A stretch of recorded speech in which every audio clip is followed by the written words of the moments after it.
Okay, good evening or good morning, everybody. Sorry about those technical difficulties, but we're underway now. My name is Dr Andrew Kilgour, and I am Head of Medical Radiation Science at Charles Sturt University in Wagga Wagga, New South Wales, Australia.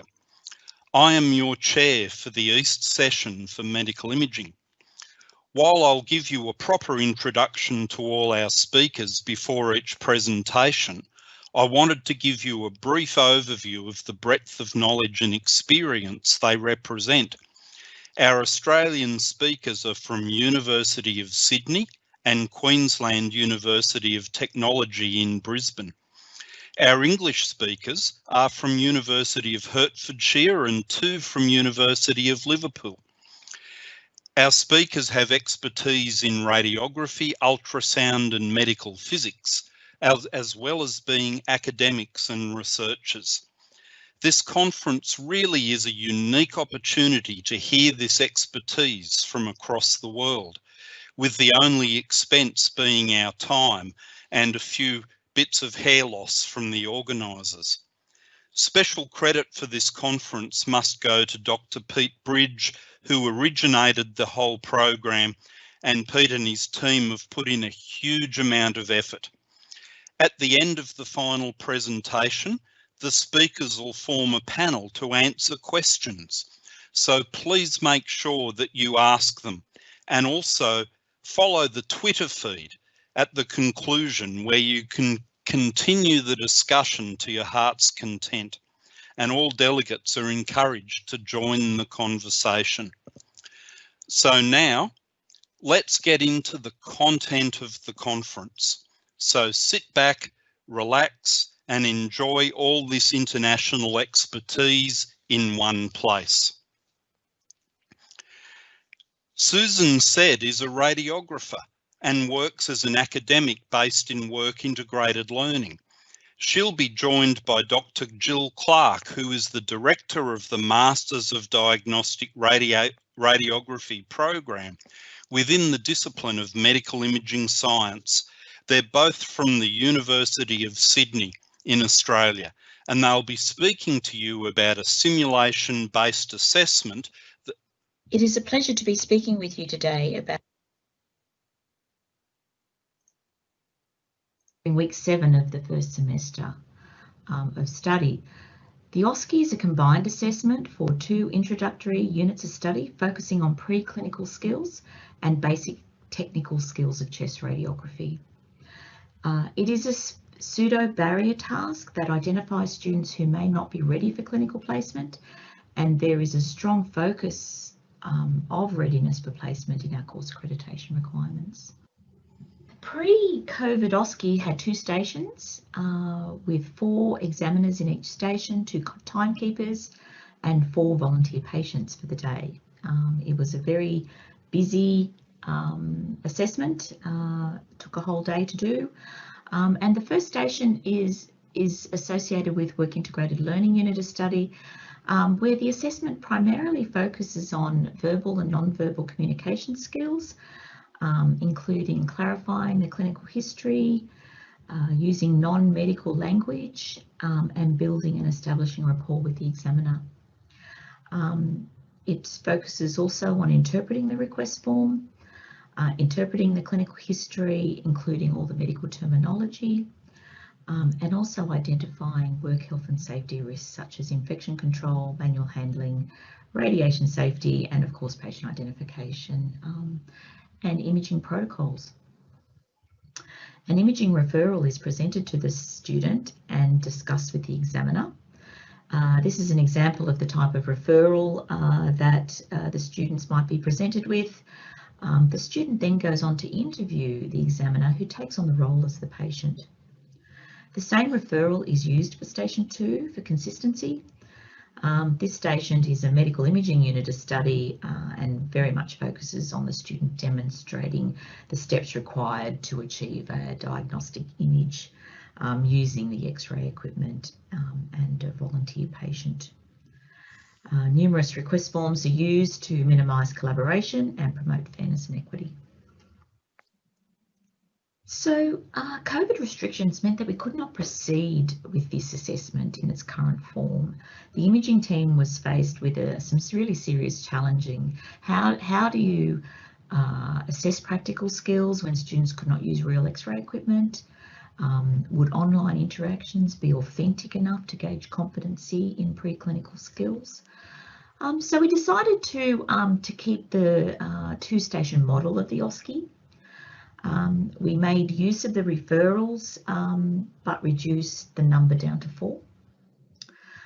And we did not need to alter the marking rubric all that much to assess Station 1. For Station 1, it was a relatively smooth transition to online assessment using Zoom. The students were given a Zoom link to the Zoom meeting and a time that they had to join just by email correspondence. Extra time was built into the schedule in case it was needed. The breakout room function was used with each examiner allocated to their own breakout room. The role of the timekeeper was changed a little bit though, because they took on the role of controller. This person marshalled the students in the general meeting area and allocated them to the breakout rooms at their examination time. The examiner then went on to share the referral with the student by splitting their screen and using the share screen function in Zoom. The examiners switched between the breakout room and the general meeting room to let the controller know when they're ready for the next student. So there was no crossover of students in that respect.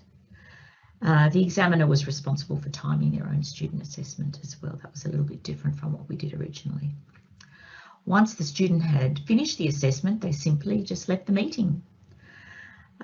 We organised a practice session for both the examiners and the students about a week prior to the OSCE so that everyone was comfortable with the new process as well as the technology.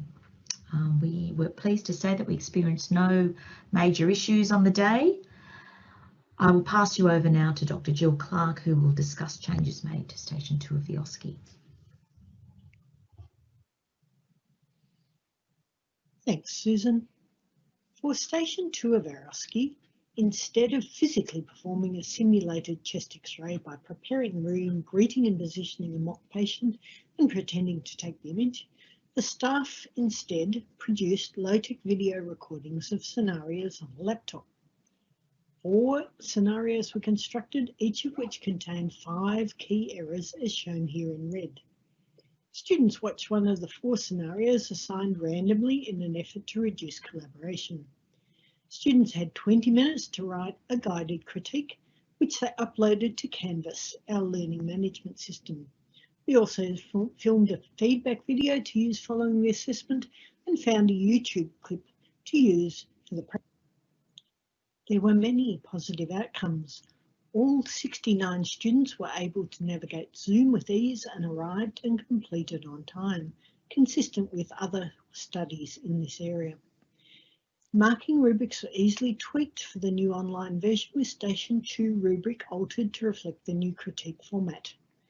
We felt the practice session was invaluable to the success of the day. Our additional video for post-assessment feedback was very well received by students.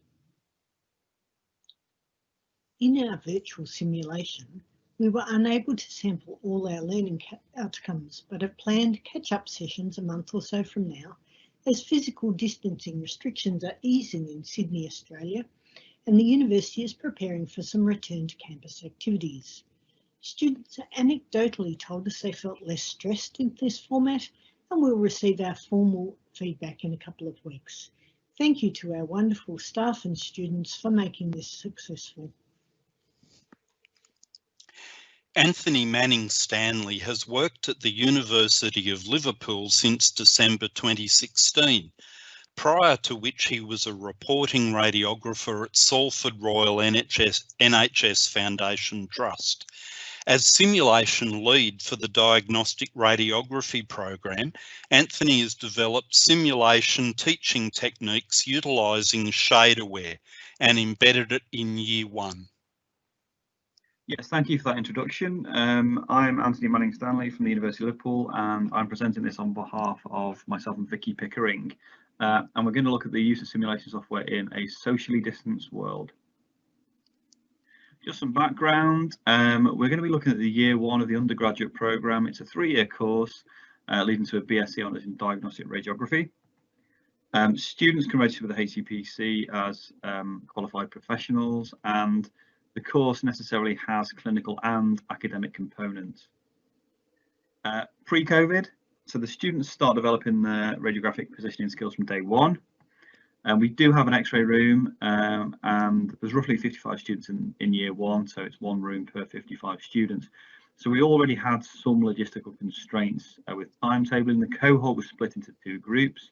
Each Tuesday, a subgroup would come along and they would be split further into 3 subgroups of 8 to 10 students, and they'd spend an hour at each of one of 3 teaching stations.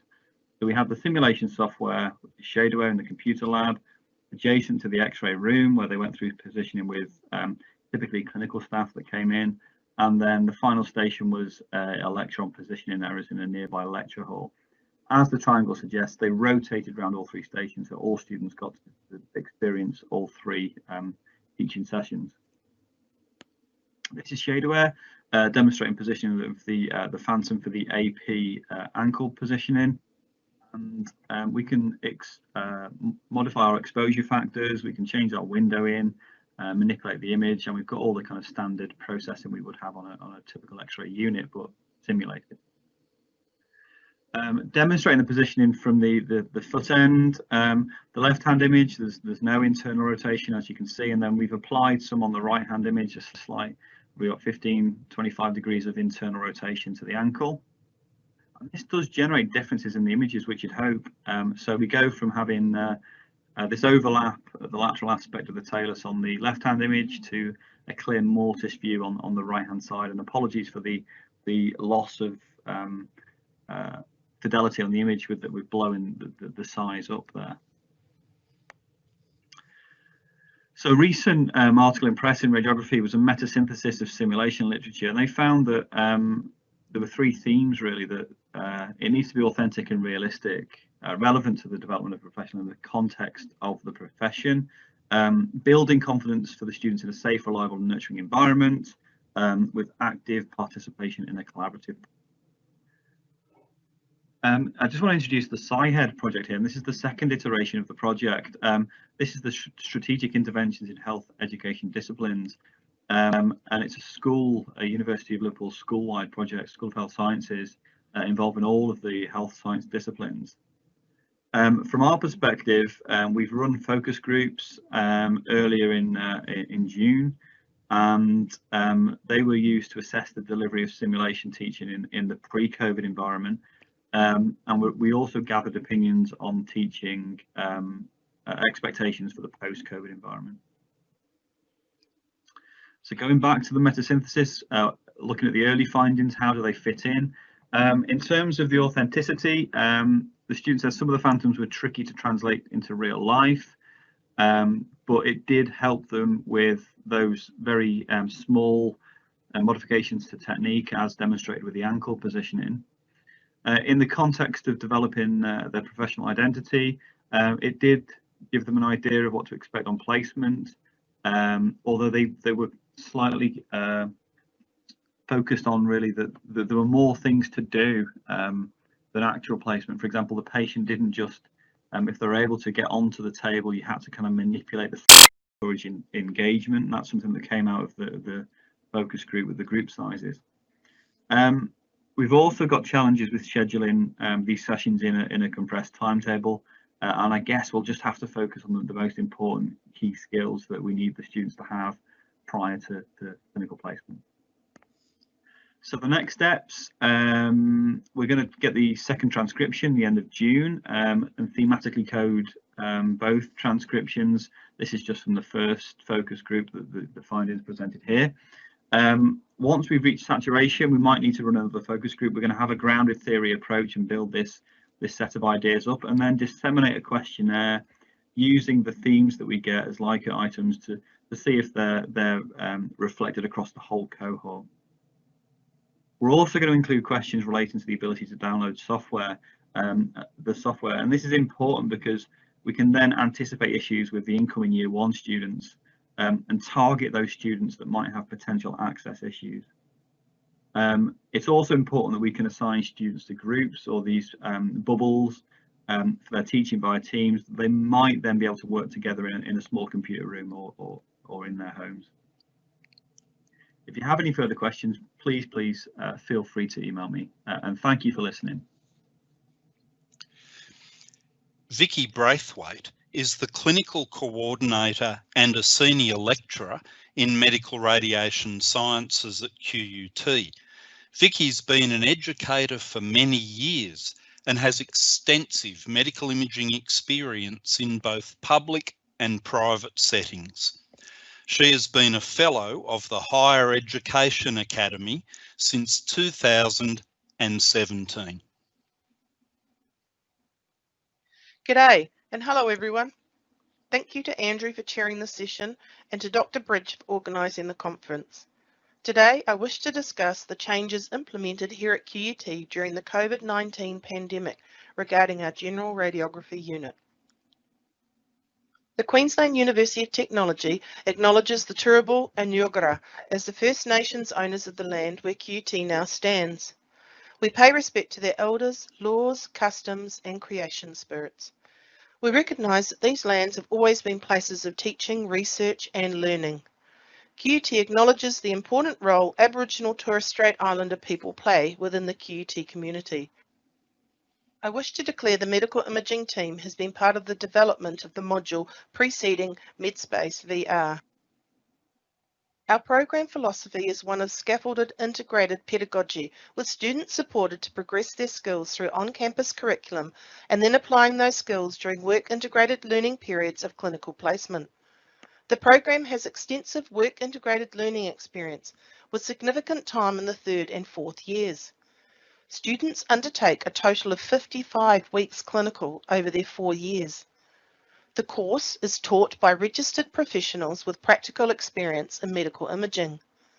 We have, over the years, incorporated technology into our teaching via our simulated computer and clinical laboratories, where students practice the relevant skills before imaging real patients.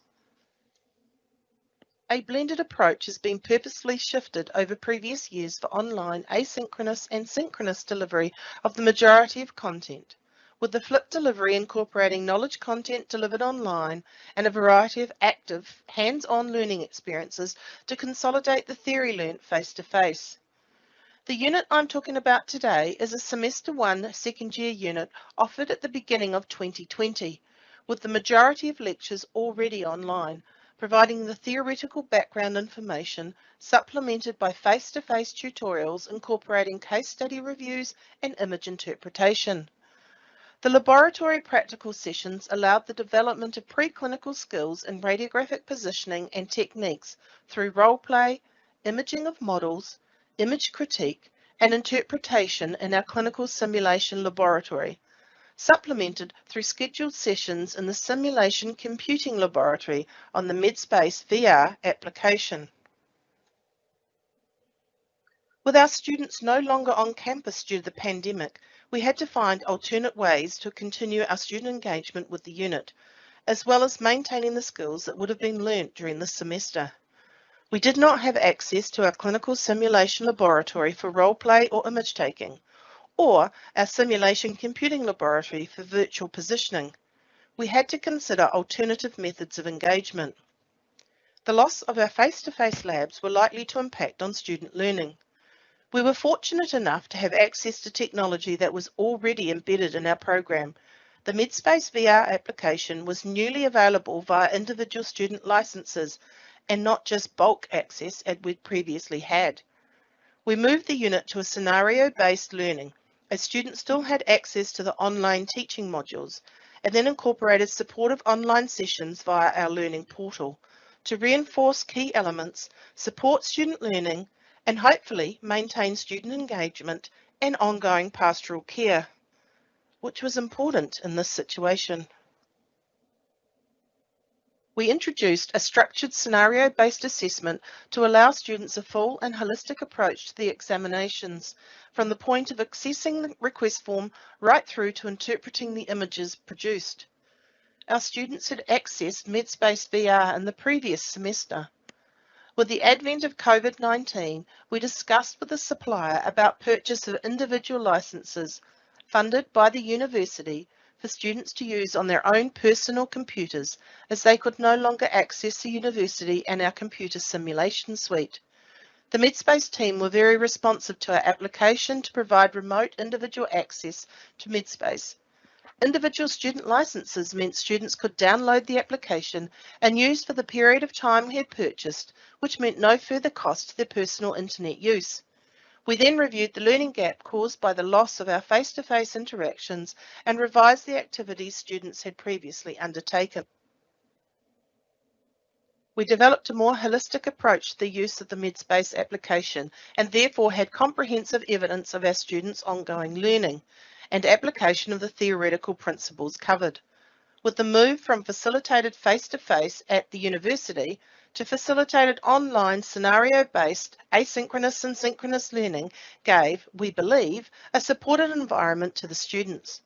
Via development of the scenario-based assessment and the integration of online collaborate sessions, access to MedSpace, and weekly submission of assessments, we were able to ascertain, to a certain extent, engagement, and therefore our ongoing pastoral care of the students became important.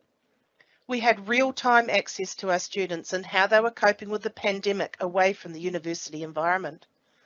We worked hard to maintain our supportive student learning environment with clear expectations communicated with students.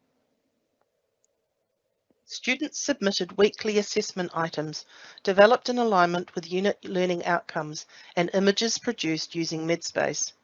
This required a shift by students as MedSpace had previously been used as a learning resource only, not as part of an assessment. During the no access to university, our students were able to continue working on their technical skills of positioning the patient and the equipment, image production, and review of the final outcome, all using MedSpace VR. Due in part to the weekly assessment, students had maintained engagement with the unit and issues were addressed as they arose. Those students who found the situation difficult or were not understanding concepts were identified early and support was arranged and offered. The learning and assessment resources that have been created will be utilised for future use as a supplement to student learning needs, not a full replacement of. With the individual student licenses, students can now practice at their own pace, at home, multiple times, and we can now focus on new concepts in our facilitated laboratory setting. Thank you. Dean Harris is a lecturer in the School of Health Sciences at the University of Liverpool.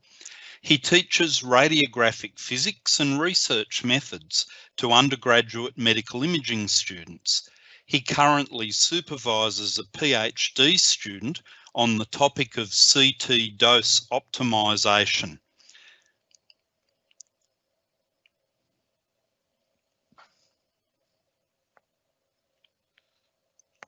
Hello and a very warm welcome from me, Dr. Dean Harris. Today I'll be talking about the use of radiographic simulation software, but with a focus on radiographic physics and its practical application. So I'll talk about some of our past experiences, lessons learned, and how that feeds into future online delivery in the current pandemic environment. The co-author on this study is Anthony Manning Stanley. We're both at the University of Liverpool, and I'd like to thank Dr. Pete Bridge for organising this very timely conference. We have no interest to declare. One of the key objectives teaching physics in radiography is to go from the fundamental principles and tie that to the practical clinical application. So what's important is to give the students a real hands-on sense of how they can influence the quality of the medical image while protecting the patient from potentially harmful radiation dose. In other words, we'd like to make the physics come alive for them. Optimization is really important at the core of every radiographer's role. This skill of achieving a diagnostic image while keeping patient doses as low as reasonably practical. It's also at the core of the IRMA 2017 regulations as well.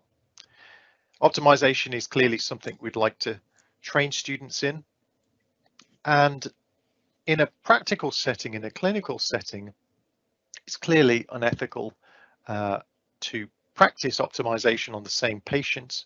It's time consuming to perform optimization studies on phantoms with limited X-ray rooms and phantoms that are available. However, it can be safely demonstrated on a virtual patient. So what we'd like to do is give each student their own X-ray room and allow them to make their own mistakes in a safe environment.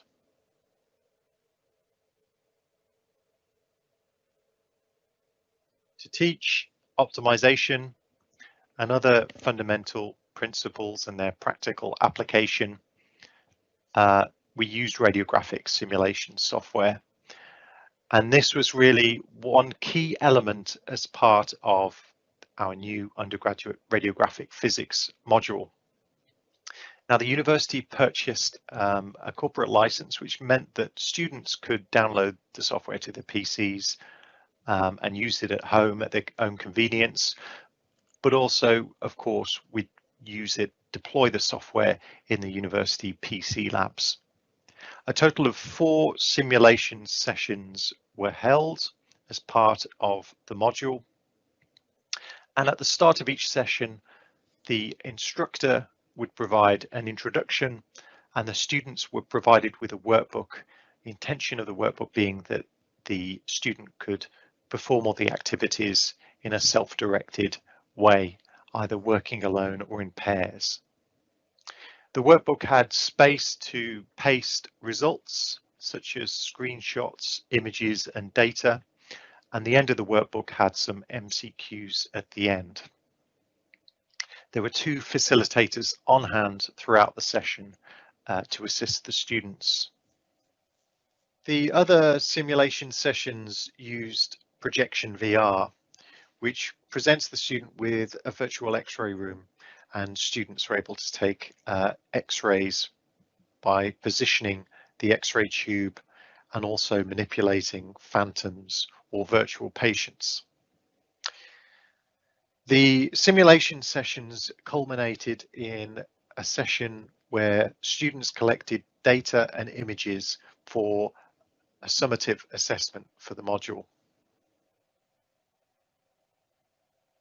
The summative assessment was on the topic of optimization of the medical image. And so the final simulation session was dedicated to allowing the students to explore change in image quality and dose with changes in exposure factors. So during this session, students collected images and dose data for their assignment. In terms of future plans, well, the simulation sessions are going to be delivered online. The format's ideal for this because the workbooks were always intended to be self-directed. The workbooks were designed to have sufficient details so that the students could work through them independently. However, we did find when running the sessions live in a PC lab that students still needed support from the facilitators. And so in this case, we're going to make the facilities available throughout the session via Microsoft Teams. And Microsoft Teams has the capability to not only share the screen, but allow the facilitator to take control of the other person's PC and illustrate various teaching points. Walkthrough videos will also be made available after the session. Thanks very much for listening to this presentation. We'd like to thank Phil Cosson and Neil Willis at Shaderware for support in developing these sessions. Gaynor Lawson-Jones from the University of Hertfordshire is going to tell us about the experiences of continuing to provide clinical skills training for more than 130 diagnostic radiography students before, during and after the outbreak of COVID-19. This is our last presentation. Good morning, everybody. I hope you're all safe and well wherever you are in the world. Thank you to Pete and the team for allowing us this opportunity to share our experiences of simulation-based education in radiography at this time. My name is Gaynor Lawson-Jones and I'm a Senior Lecturer in Diagnostic Radiography at the University of Hertfordshire in the UK. I'm also the Simulation Lead for the programme. Today I will be telling you about our simulation use on the course before, during and after the COVID-19 outbreak. First of all, a little bit about the university. We are located in Hatfield, Hertfordshire, which is just north of Greater London, and this is where many of our students come from. We intake around 130 students each year, and they are placed at 20 different clinical placement sites of varying sizes in the southern part of England. They undertake anywhere between 13 and 17 weeks of placement per year. Prior to the COVID-19 outbreak, simulation was seen mainly as an adjunct to traditional X-ray labs, where students do hands-on role play, practice positioning, and physics experiments, etc. In the last year, we have purchased licenses for MedSpace VR simulation software to reinforce student learning at levels 4 and 5. More recently, we are trialling a cloud-based MRI simulation software from CourseMed in Sweden. We hope to use this for both the undergraduate and postgraduate students. At UH, we're fortunate to have our own 64-slice Toshiba CT scanner, which is used by students to practice patient communication, positioning and scanning. Dose manipulation is also an important area covered, with the opportunity for students to manipulate scan parameters and see the effects this has on images and dose. We take our AMX4 mobile machine to our health simulation building, where they can configure rooms to resemble different areas in a hospital, such as intensive care or neonatal unit. Students undertake scenario-based sessions in small groups, which conclude with reflection on their performance and discussion and feedback from staff. We strive to make these as realistic and challenging as we can to prepare students for situations they may face in the real setting. Students really enjoy these and appreciate the lifelike setting. MedSpace VR software allows us to provide students with multiple imaging modalities from the same program. Students can practice general X-ray positioning, as well as CT scanning and using a C-arm in theatre. First years are completing an e-portfolio of their work, and we will be adding scenario-based worksheets to this in lieu of paused placement. MedSpace supports students' theoretical knowledge and allows them to fully manipulate both the patient and the equipment, which accurately replicates current imaging equipment. Feedback from MedSpace is mainly positive, although some students are a little hesitant at using the program as they have limited experience of gaming software. They all appreciate the fact that you can remove the patient's skin whilst moving individual body parts, and they like that their image can be compared to a gold standard image for evaluation purposes. The e-portfolio was introduced as a formative self-directed element of the module, and completion of this has been a little inconsistent up until now, although some students have seen it as a valuable resource for consolidating their knowledge as well as for revision. Greater emphasis will now be placed on the completion of this. This is an example of the content of the e-portfolio. Students can critique their images and reflect on their experience and performance. It hopefully helps students to link theory to practice and allows them to evaluate their radiographic skills. Ongoing societal restrictions and students being withdrawn or paused from placement means that there is a definite change of emphasis for our students now. Fortunately, MedSpace VR now have a student edition which can be accessed off campus, so they can continue with virtual imaging and completion of their e-portfolios. We plan on adding second year activities to the portfolio as students have had their placement experience reduced and some are unable to opt in to the deployed student contracts that are underway in the NHS. This is an image from the CauseMed platform. It will probably have a greater in-depth application for postgrad MRI modules, but will still be valuable for the undergraduates to augment their theoretical knowledge and hopefully increase their understanding of the applications of MRI in a clinical setting. With CauseMed, students are able to replicate using a 1.5 or 3 Tesla scanner, and whatever sequences and parameters they input will result in an accurate portrayal of those images, including noise and artifacts.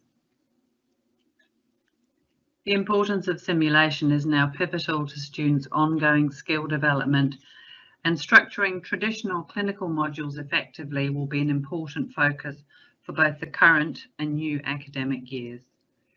Restriction to physical labs could be with us for many months to come, and with so many students, these would become extremely onerous and impractical to conduct. An absolute imperative this year is our approach as educators to thinking outside the norm for teaching practical skills. Thank you, and I wish you all well in your teaching. A disclaimer: I have no financial interest in any of the software companies discussed today. I was part of the team at the Queensland University of Technology that developed the module that preceded MedSpace VR. All students in the photos have provided permission to use their images. And that brings our presentations to an end. And I'm sure you'll all want to join me in thanking our speakers. We've really learned a lot from their experiences and their innovative practice. It's now time for our Q&A session, and please don't forget the Twitter conversation at the conclusion. So I'd just like to ask the panel some questions to start with. Is there anything you think can replace the experience of real patient contact when using simulation? And if so, what?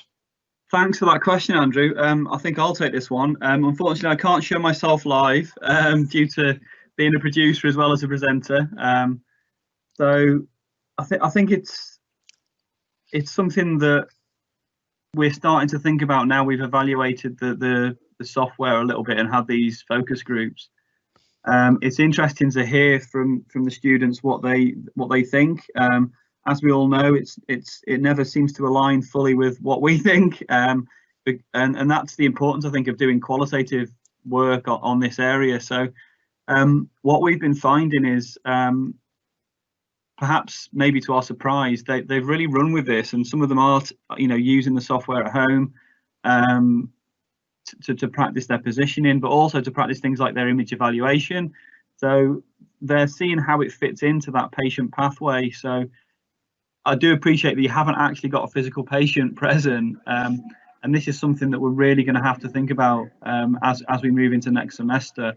And just listening to some of the other presentations, actually, it was interesting to hear some of the changes they've had to make to things like their exams, in terms of their practice OSCEs.